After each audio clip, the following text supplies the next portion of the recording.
तो आज AJ Styles के लिए बहुत ही सैड न्यूज़ थी। एजे स्टाइल स्मैकडाउन के ऊपर बहुत बड़ी अनाउंसमेंट करते हैं। उसके बाद ब्लड लाइन का सेगमेंट हमको देखने को मिलता है।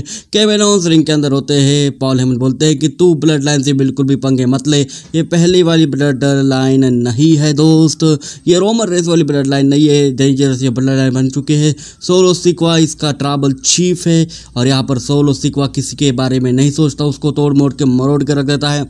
उसके बाद केविन ओवेंस बोलते हैं पॉल हेमन से, मैं बिल्कुल भी नहीं डरता सोलो सिक्वा से। उसके बाद सोलो सिक्वा की टीम आ जाती है, टामा टूमा लामा लूगा, और उसके बाद सोलो सिक्वा भी आ जाते हैं और वो अटैक करने लग जाते हैं केविन ओवेंस के ऊपर। केविन ओवेंस खुद आके उनके ऊपर अटैक कर देते हैं और उनके बीच हमको तहलका और धमाका देखने को मिलता है। उसके बाद उनको बचाने आ जाते हैं स्ट्रीट प्रॉफिट और उसके बाद हमको स्ट्रीट प्रॉफिट वर्सेस टामा टूमा और टांगा लोवा का मैच देखने को मिलता है। और इस मैच के अंदर परफेक्ट तरीके से इज्जत के साथ न्यू ब्लड लाइन हरा देती है स्ट्रीट प्रॉफिट को।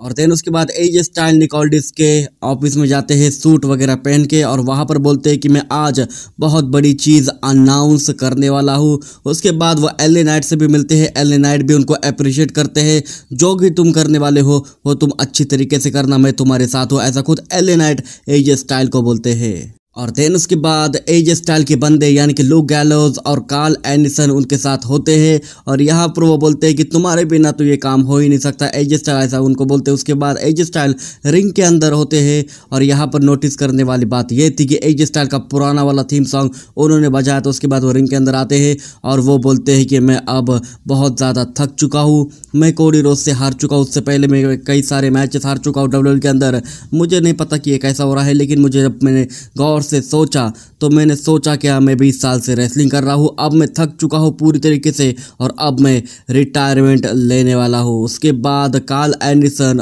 और यहाँ पर लुक गैलोज के साथ वो गले मिलते हैं, अपना स्वीट जेस्चर करते हैं। उसके बाद वो बोलते हैं कि तुम यहाँ से चले जाओ, मैं एक बार फिर से कोडी रोज से मिलना चाहता हूँ, कोडी रोज ही मुझे रिटायर कर सकता है। उसके बाद कोडी रोज आते हैं। कोडी रोज भी यहाँ पर बहुत ज़्यादा इमोशनल थे और उसके ठीक बाद कोडी रोज हैंड रेस करने लग जाते हैं एजे स्टाइल का।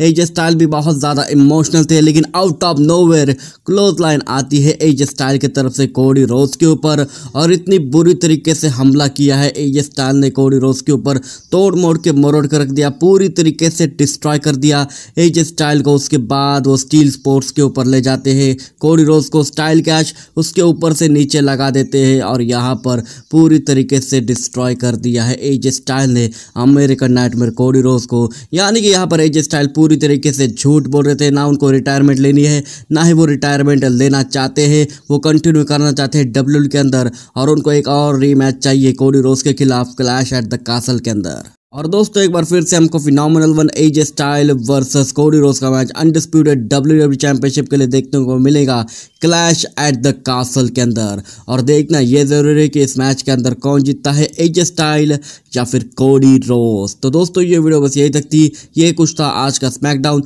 जो कुछ भी है इसी चैनल पे है और कहीं नहीं, सारे के सारे लोग सब्सक्राइब ठोक दीजिए।